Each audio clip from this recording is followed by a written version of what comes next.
ओम शांति। ज्ञान सूर्य परमात्मांकर ज्ञानवान आत्मिक संतान मानंकु हृदयर सहित ईश्वरीय शुभ अभिनंदन जणाई आजिर प्रभु चिंतनर आलोचना को मु समस्तंकु स्वागत जनाउछि। ज्ञान ही मनुष्य को सत् मार्ग देखैबा सहित सुख शांति प्राप्त कराई थाए। मैडम क्यूरींको ठारू आरंभ करी अनेक महामनीषी मानंकर उदाहरण आम मानंक सम्मुखरे अछि।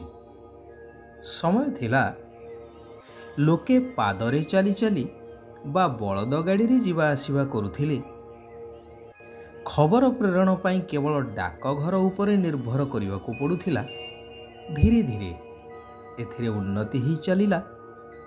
आजी आखि पिछुलाखे विश्वर केउ स्थान को मध्य खबर पहुँची पारुछि। मोबाइल माध्यम रे वीडियो कॉलिंग माध्यम रे परस्पर को देखी परस्पर सहित कथा हेबा बा भाव आदान प्रदान करिबारे समस्ते अनुभवी। केउ स्थान को अल्प समय मध्य जाई पारुछंती अत्याधुनिक जानवाहन द्वारा। यह सब संभव ज्ञानर विकास द्वारा, जहाकू ज्ञानर चमत्कारिता ही कहा जाए। सुंदर कहानीटीए मने पड़े।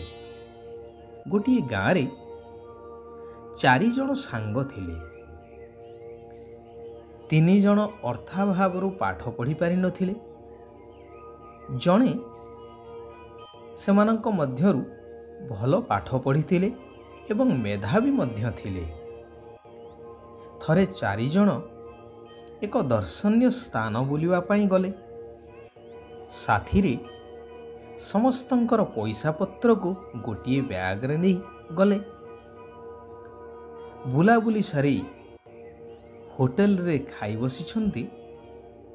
हठात गोटिए चोर तांको बैगटी धरी चंपट मारला। बहुत चेष्टा सत्वे ताकू धरी पारिले नहीं बा तांकर बैग को फेरी पाइले नहीं, जेउथिरे तांकर समस्त पैसा पत्र इत्यादि थिला। कौन करिवे? पाखरे पैसा नहीं, एपटे खाइबा अधा ही गलानी, बिल तो देबाकू पड़िबो। जणे सांग कहिला, व्यस्त हो नहीं, प्रथमे आराम रे बसी खाई सारिबा, तापरे देखा जिवो। किछि नहले आमे 3 जण तो काम करिबारे उस्ताद। तेणु होटेल मालिक जहाँ मध्य हमको काम देबे सही काम करी आमे सुझी देबा। प्रथमे आराम रे खाई नेबा उचित।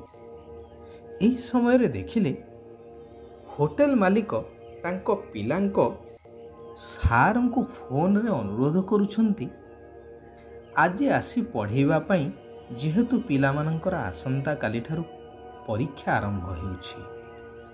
हेले सार कार्य व्यस्तता जोगु मना करुछंती आसी पारिबे नाही बोली। मन दुखरे होटेल मालिक बसी थांती।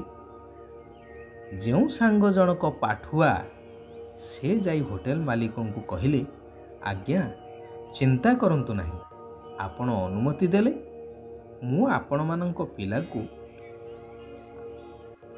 पिलांकु पाठ पढ़ई परीक्षा पाई प्रस्तुत करई देबी। हेले आम आजी 4 जनकर जो बेल हेछि खाइबार, ताहाकु दया करी छाड़ कर दियंतु, जेहेतु आमर बैगटी चोरी ही गला, आम पाखरे किछि नाही देबा पाई पैसा। होटेल मालिक कहिले, चिंता कर नहीं, आस 4 जण जाक आम घर को। जेहेतु से मेधावी छात्र थिले, तेणु होटेल मालिकंकर पिलांकु अति सुंदर एवं प्रांजल भावरे पाठ बुझेई चलिले। पिला माने मध्य आनंदर सहित पाठ पढ़ी चली थांती। से दिन 4 सांग तांको घरे खाई पी आनंदरे रहिले। परदिन होटेल मालिक तांको बाट खर्च एवं बाट पाई किछि खाद्य पदार्थ आदि देई ଖୁସିରେ ବିଦା କଲେ।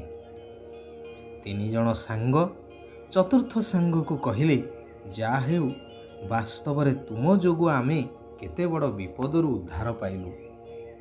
ଚତୁର୍ଥ ସାଙ୍ଗଟି କହିଲେ, ଆରେ ମୋ ଯୋଗୁଁ ନୁହେଁ, ଏହା ତ ଜ୍ଞାନର ଚମତ୍କାରିତା। ଜ୍ଞାନ ନଥିଲେ ସେ କାହିଁକି ଆମକୁ ସହଯୋଗ ଦେଇଥାନ୍ତେ? ତେବେ ସବୁଠୁ ଶ୍ରେଷ୍ଠ ଜ୍ଞାନ ହେଉଛି ଆଧ୍ୟାତ୍ମିକ ଜ୍ଞାନ, ଆତ୍ମିକ ଜ୍ଞାନ, ଯଦ୍ୱାରା ଆତ୍ମା ଜନ୍ମ ଜନ୍ମାନ୍ତର ପାଇଁ ସଦା ସୁଖୀ, ସଦା ନିରୋଗୀ ହୋଇଥାଏ। ଯେଉଁ ଜ୍ଞାନ ସ୍ୱୟଂ ସର୍ବ ଆତ୍ମାଙ୍କର ପିତା ଜ୍ଞାନ ସୂର୍ଯ୍ୟ ପରମାତ୍ମା ଭଗବାନ ନିରାକାର ଶିବ ପିତା ପ୍ରଦାନ କରିଥାନ୍ତି। ଭଗବାନ କହୁଛନ୍ତି, ହେ ମୋର ମଧୁର ଆତ୍ମିକ ସନ୍ତାନଗଣ, ତୁମେମାନେ ଏହି ଜ୍ଞାନ ଓ ଯୋଗବଳ ଦ୍ୱାରା ସମ୍ପୂର୍ଣ୍ଣ ପବିତ୍ର ହୋଇଯାଉଛ। ଏହା ଶିବ ବାବାଙ୍କର ଜ୍ଞାନର ଚମତ୍କାର। ବାବା ତୁମକୁ ଏହି ଜ୍ଞାନ ଦ୍ୱାରା ଜ୍ଞାନ ପରି କରିବା ପାଇଁ ଆସିଛନ୍ତି। ଶିବ ବାବାଙ୍କର ଏହି ଚମତ୍କାର ପାଇଁ ମଧ୍ୟ ପିଲାମାନେ ବାବାଙ୍କ ଉପରେ ପୁରା ସମର୍ପଣ ହୋଇ ଆଗୁଆ ପୁରସ୍କାର ଦେଉଛନ୍ତି। ଏପରି ନୁହେଁ ଯେ ବାବା ଆମକୁ ପ୍ରଥମେ ସୁନ୍ଦର ବା ପବିତ୍ର କରାନ୍ତୁ, ତାପରେ ଆମେ ସମର୍ପଣ ହେବୁ, ଏହି କଥା ନୁହେଁ।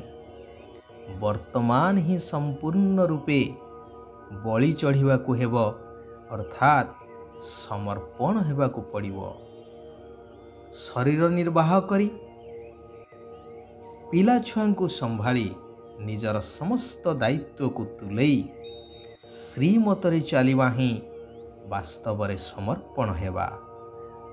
ଏହି ପୁରୁଣା ଦୁନିଆରେ ତ କେବଳ ମୂଲ୍ୟହୀନ ବସ୍ତୁ ରହିଛି, ଯାହାଦ୍ୱାରା ଅଳ୍ପ କାଳର ପ୍ରାପ୍ତି ତ ରହିଛି, ହେଲେ ଅନେକ କାଳ ପାଇଁ ଦୁଃଖ ହିଁ ସମାହିତ ହୋଇ ରହିଛି।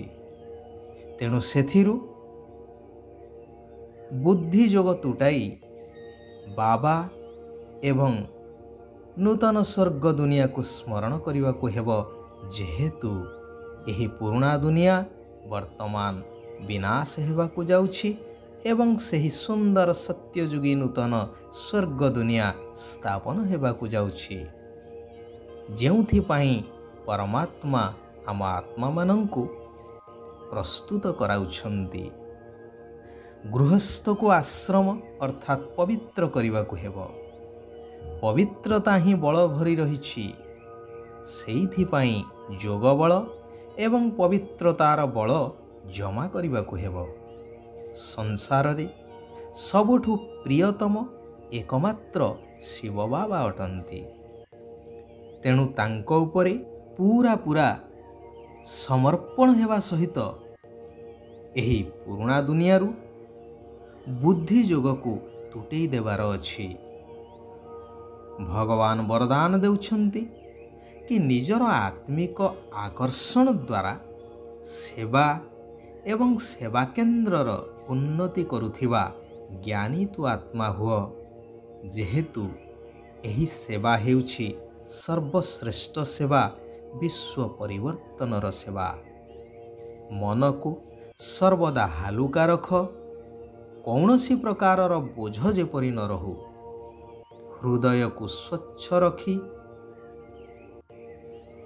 ମନସ୍କାମନା ପୂର୍ଣ୍ଣ କରିଚାଲ।